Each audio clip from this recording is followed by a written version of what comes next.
Good morning, beautiful people. What a fabulous day it is today. And we're going to open it up with a wonderful, beautiful song by our lovely songwriter and singer, Ivan Boudreau.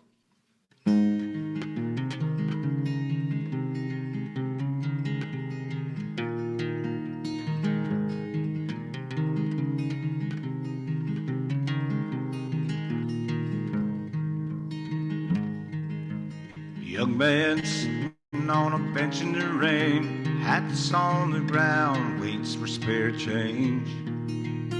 Ask him how he's doing, look him in the eye. Everybody needs a little love in their life.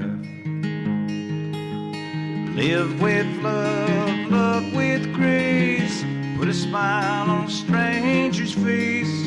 Little things you say and do. With love, grace,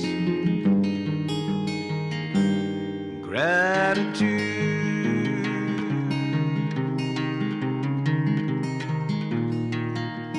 Tells me he's hoping every nickel and dime held by blankets 'cause it's cold outside. There's not enough beds to keep his friends warm. A little bit of kindness never does any harm. Live with love, love with grace. Put a smile on a stranger's face. The little things you say and do. With love, grace,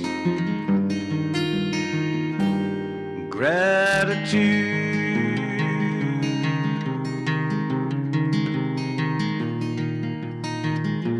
Share some love along the way. It will come back to you someday.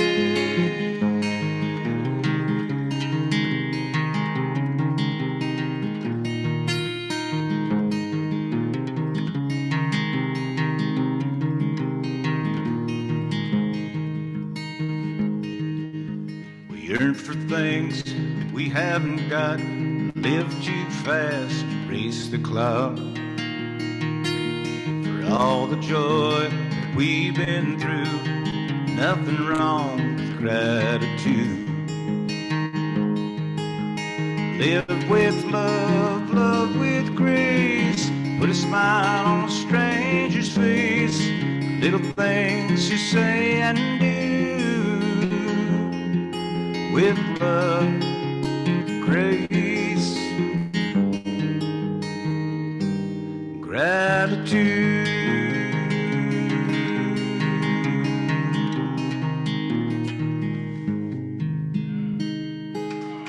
Beautiful. Thank you, Ivan. That was wonderful as always. Ivan is such a gift to songwriters and to song, and such a joy to have you with us again. Thank you, Ivan. Yeah. Welcome, welcome, beautiful people. My name is Jill Ingalls, and I am a licensed practitioner for the Center for Spiritual Living White Rock. And what it is a joy and honor to be with you today. So let's gather ourselves, are we not gathered? And let us go within. And I recognize in this moment that there is one source, there is one divine energy, and it is here right now. It is in each and every person. It is in all things. It is visible, it is invisible. It is all, it is everything. And everyone, each and every one of us are individualized expressions of this divine energy that is peace, that is love, that is harmony, that is good. And I welcome this day with an open heart for this community of sharing and loving and learning and growing from this so we can go about our lives living fuller and brighter lives. So I give thanks. I give thanks for this beautiful experience. And I release these words to the law, knowing that it is done. Please join me in saying, and so it is. As we begin our gathering today, I want to acknowledge that as settlers on this land, we are honored. We are honored to live and operate on the traditional, ancestral, unceded territory of the Coast Salish people. What a privilege this is for us to live on these lands and pay tribute to these amazing, amazing people and their nations. CSL White Rock is an inclusive society. This is a beautiful place to go. You can have your own religion and come to us, and we'll just guide you along the way, giving you spiritual tools that will enrich whatever religion you choose. And if this is the philosophy that you enjoy, welcome and just jump on the bandwagon with us, because we are going for a ride. We are an inclusive spiritual community. And all that we learn, all that we grow, all that we embrace in this life leads us to living a full life.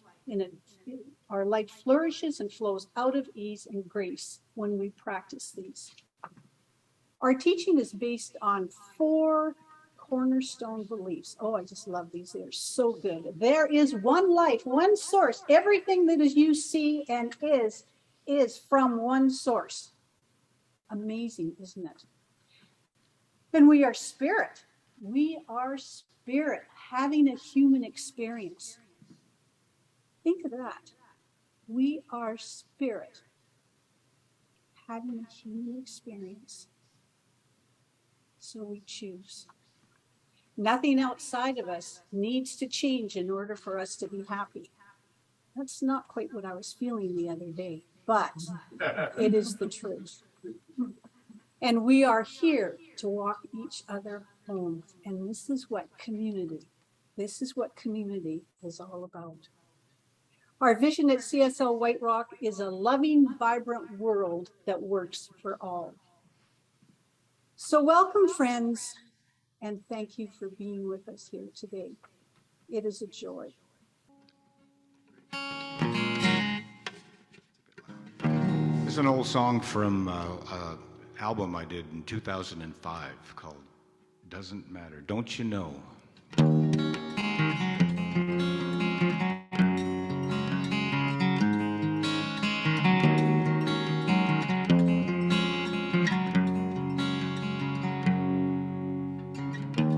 Doesn't matter that I can't remember the names of everyone I've known. Doesn't matter that my eyes are failing and the cold lives in my bones.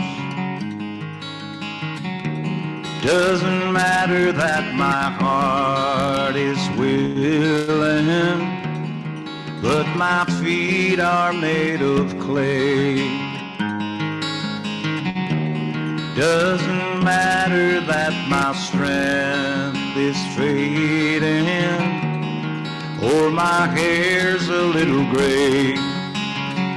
'Cause don't you know,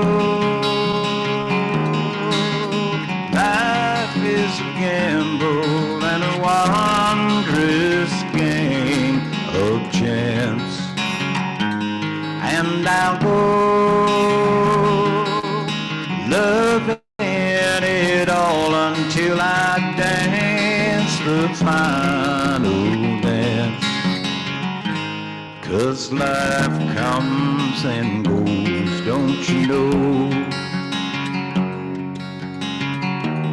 Doesn't matter that I fell down and stumbled, only that I carried on.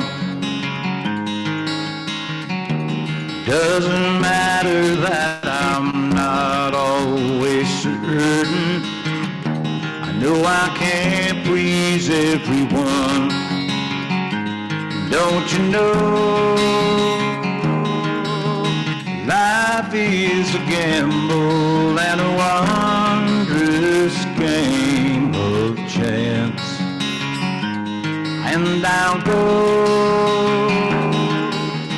loving it all until I dance the final dance. 'Cause life comes and goes, don't you know? Sometimes I want to turn back the tide, make the world go slow, but I think it's hard to go back, swim against the flow. 'Cause life comes and goes, don't you know?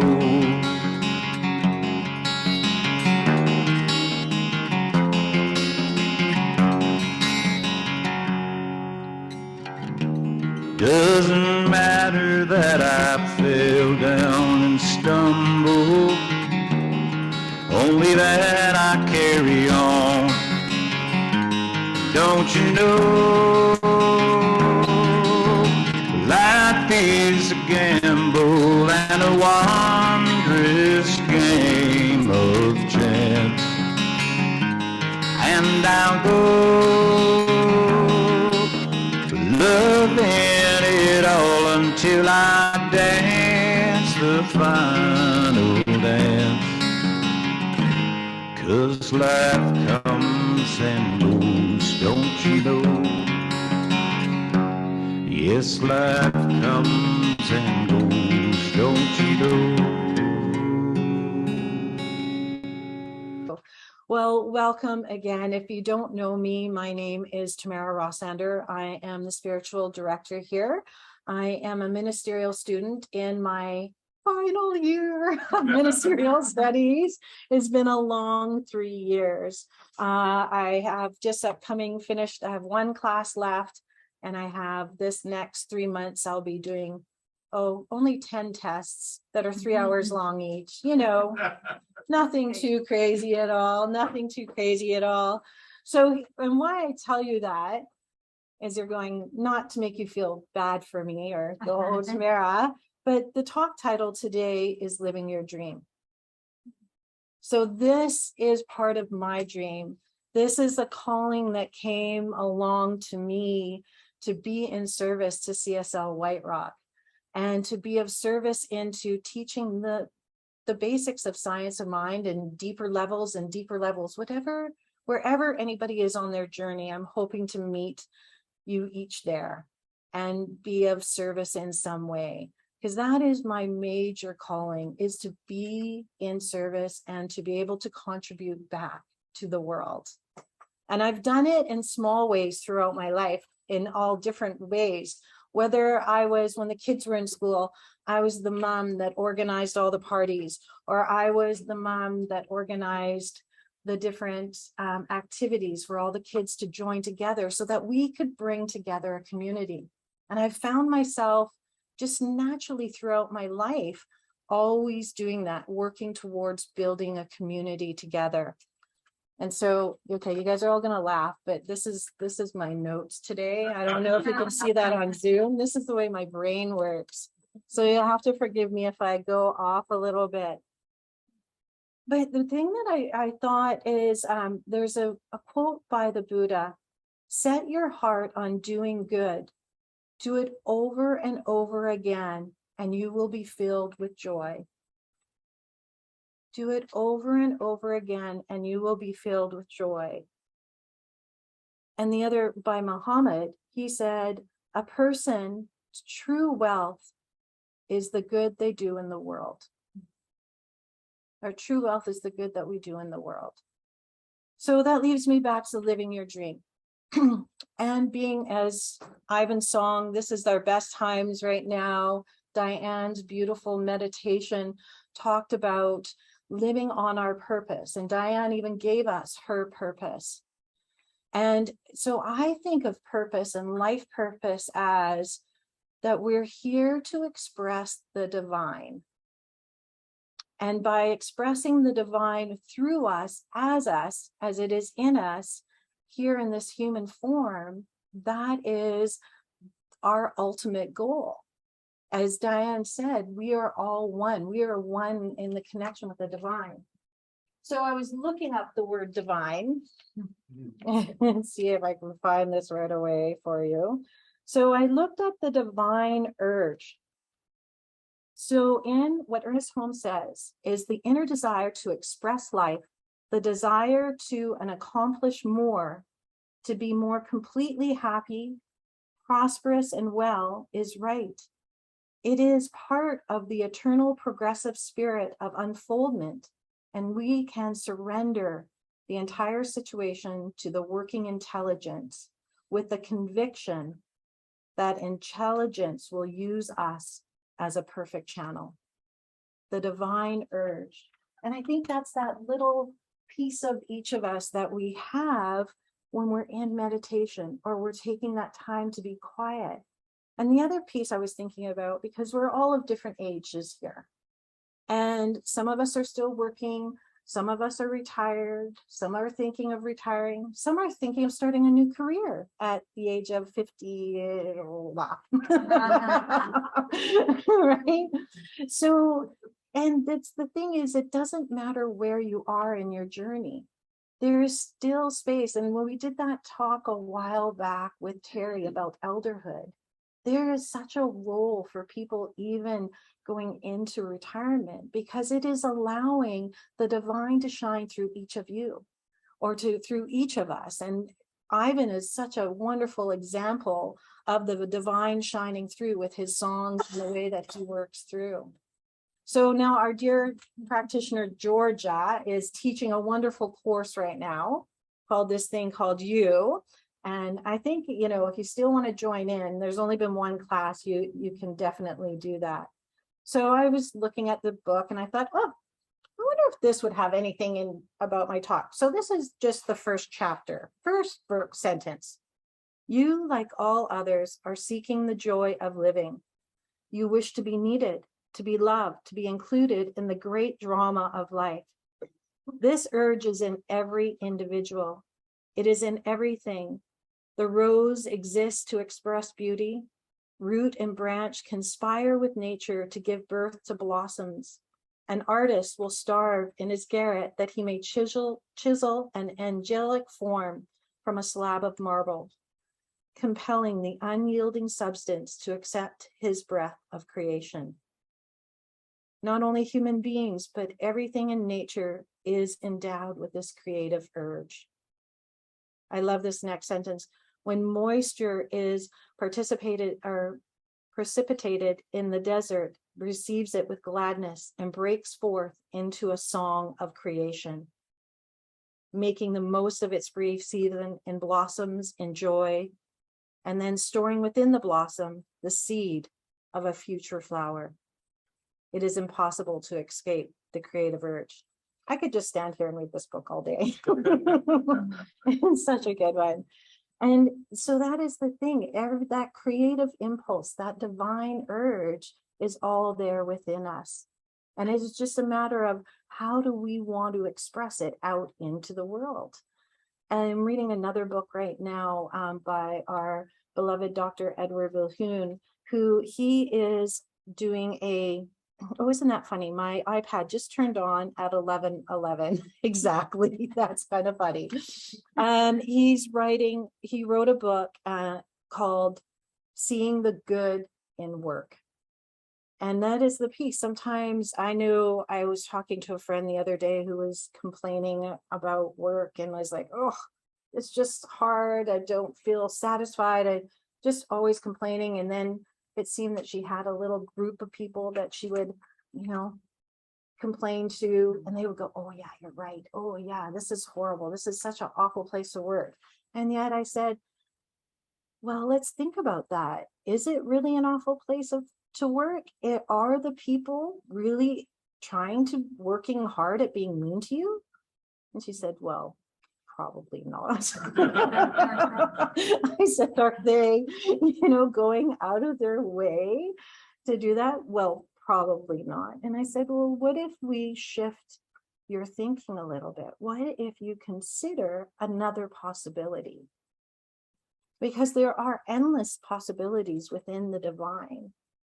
And getting stuck in that one possibility of this is a horrible place to work, you're going to perpetuate, anyways, that word, make it happen over and over again is what I'm getting at, that same experience. So why not create a new experience? Why not shift your thinking and find that one little thing that can bring you joy? And then start from there. That one little seed, that one little spark of that creative thought that may work you through that, well, that we all know here as Science of Mind people, that will just continue to expand and expand. What else did I want to say from this book? Because I have 4 or 5 things marked. So since we are primarily a spiritual and mental being, we can rearrange our thoughts to agree with, harmonize, and unify with a new concept. No one can do this for you as well as you can do it yourself. Try to simplify the whole process, make it direct. You're starting out on a great adventure, a wonderful journey. You're guided by love, inspired by truth, and your future will be what you make it. Your future will be what you make it. And the universe is made up of love and law. The universe is love. Love is the givingness. Love is also the forgivingness. There is a law of cause and effect which compels man to reap what he sows. The day he ceases to sow error, he will begin to reap truth. When he stops sowing hate, he will reap love. When we stop sowing unforgiveness, we will be forgiven. And when we stop sowing fear, we will reap faith. Again, such a wonderful little book. It's just like, it's not that big, but it's so worth reading. It's so worth reading. So it was interesting. I read that after and I could have showed that. See, I'm not just making this stuff up. Somebody else thought it before me. I'm just bringing it all down into what is going on. And that's the thing. Here, we're in a spiritual community. I love how Jill talked about we're here walking each other home. And that is the thing. This is the safe place where we get to try on our spiritual tools. We get to work together knowing that it is okay to try on this little thing. I'm trying today to be in saying my affirmations. I am one with the one, and knowing that if I come up to any one of you and I'm maybe acting in a way that isn't one with the one, as I stub my toe and swear or something, I don't know. And you'll remind me, Tamara, it's all good. It is all God. And that is the piece that when we're here in class or whether it's in wherever it is, this is the place that we get to practice and know that each one of us are an important part of the community. Socrates said, the unexamined life is not worth living. I thought that was interesting thought. And another friend of mine, she always says this quote to me, life is not a journey to the grave with the, I can't read anymore, with the intention and everything going safely and well and living in a well-preserved body, but rather to skid broadside, thoroughly used up, totally worn out, and loudly proclaiming, wow, what a ride. And that is it. Every moment it is, wow, what a ride. And there's going to be moments when we're going to go, wow, what a ride. This sucks. Right? It's not putting those rose-colored glasses on. And we are still having that human experience. And we're going to have things that happen that aren't, necessarily what we might deem or judge as the best. And yet there's always a gift. There's always a gift in the present moment. In that time when we can look at what is happening, and maybe it'll be a month, maybe it'll be an hour down the road, and go, oh, that's why that happened. That led me to B, that led me to C, where I got to meet Z, And now we have this great flourishing friendship. We just never know where things are going to be used. And life, daily life can be used as a spiritual practice. And that is the piece. Living every moment in the moment is a practice. So the other question that I kind of thought of, I was talking to one of my mentors, Reverend Terry, the other day, and I was telling him what I'm talking about and what did he think of this question. And we came up with, he goes, a lot of times the question that we ask is, who are we? Who are we? And that leads to our personality, the personality of who we are. And our personality, as Ernest Holmes explains it, is our personality is basically the sum of our race conscious mind, the experiences that we've had, everything that has formed us up to this moment. That is our personality. That is the who we are. But the real question is, what are we? Diane is going, yes. What are we?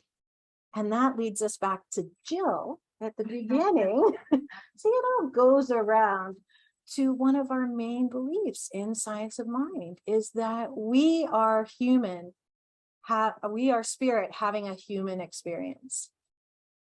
That is the what. The what is that we are spirit. And we are just here experiencing life on this way, following our divine urges, working towards living a richer, fuller life, and the best that we can. And knowing that we're on this path with with a group together here doing the same thing. So it doesn't matter where you are in your life or what you're doing right at the moment. We're always at choice. We're always at choice to change this or that. And sometimes I think, no, I'm not a choice. I have to clean that toilet today because otherwise it's going to be all fuzzy. It's going to be gross. It's going to be this. So yes, I have to do that. But then a friend said, do you have to? Maybe you don't care. Maybe that's not something that matters to you, having a nice, clean, sparkling toilet. I don't know. And maybe it does. But again, it's just shifting that little bit because it is actually a choice. I'm choosing to live in that space that is clean and sparkly rather than in the fuzziness of life. So it is, again, to the working through that we are choosing life, and sometimes choosing a well-lived life is a risk. It can be scary. It can be scary to think about what are other options that I can do with my life. It is scary starting a new adventure in the world. When my husband sometimes looks at me like, what? You're going to do what? And we've also had the other adventures where I've started riding a motorcycle, and that's risky and scary, but yet it fills me up. And afterwards, there's this pure joy that I have in my life. So Brene Brown, oh gosh, I have 3 other books. I think I might be skipping. This was another good one I just found. This was one of the books that Ernest Holmes wrote in the last year of his life. And it's called A New Design for Living. And it basically sums up everything that he said. And there's one chapter here, he says, grow up mentally. Life is ever ready and willing to become to us what we think it is. It will be a lot or a little, rich or poor, happy or sad, abundant or scarce. We do the choosing and we live with our choice. The choosing is done by what we think and the way we think, not just sometimes, but all the time. Always remember that regardless of the way we may have chosen in the past, we are free to choose anew. We are free to choose anew. So I love, and to one of my faves always, Brene Brown. She's just like, so what she says in the last chapter of Braving the Wilderness, Whether you're a full-time activist, a volunteer at your mosque, or a local soup kitchen, most of us are showing up to ensure that people's basic needs are met and their civil rights are upheld. But we're also working to make sure that everyone gets to experience what brings meaning to life: love, belonging, and joy. These are essential.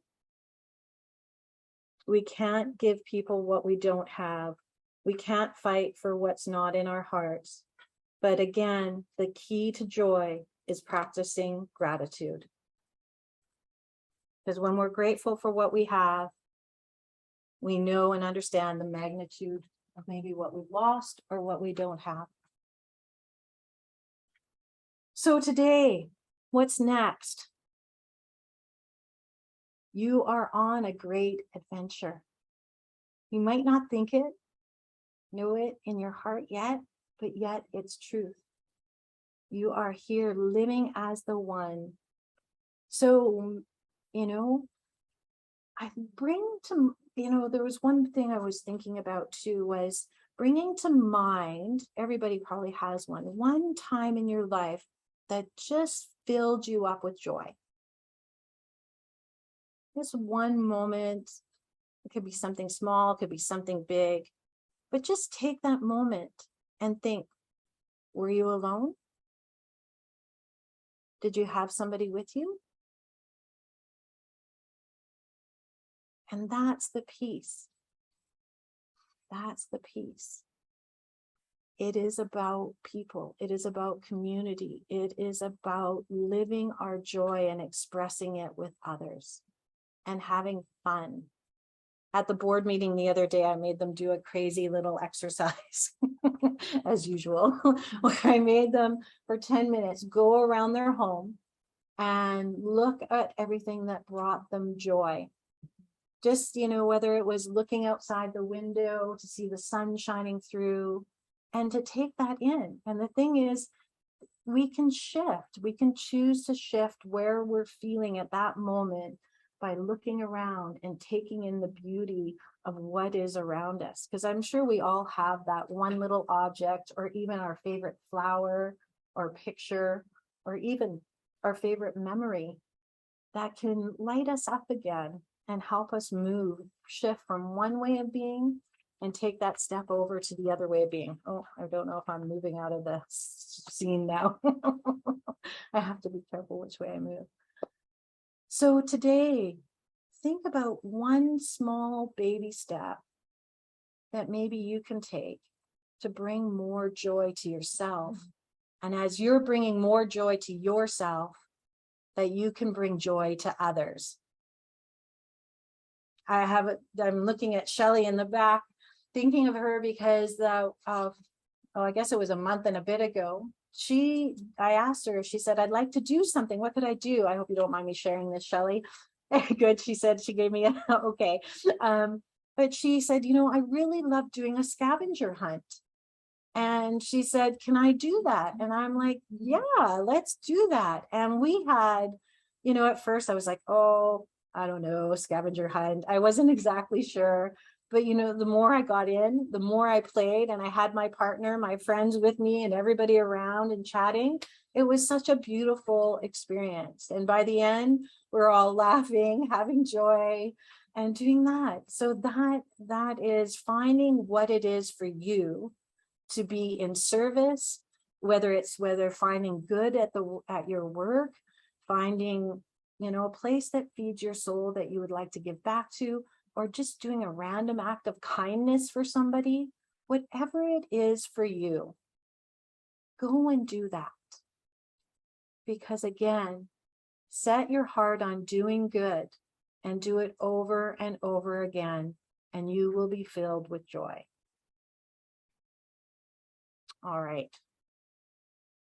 I know I'm getting that. So let's just close off with a prayer. And knowing right here, right now in this presence, as I speak this prayer in first person, and just take it in for yourself, that I am So excited to be here today, knowing that the truth, there is one life, one love, one creative spark that is fanning in each person here and out there listening. I know that endless possibility are our birthright. Joy, love, beauty, all the qualities of God are within each of us today and forevermore. So today I claim this joy, I claim this wisdom, I claim that divine urge that is leading me forward and leading each of you with a new spark of enthusiasm for something and being willing to take the risk. Live that life screaming down broadside, knowing that you have done everything in your life to live it the way that you want to live.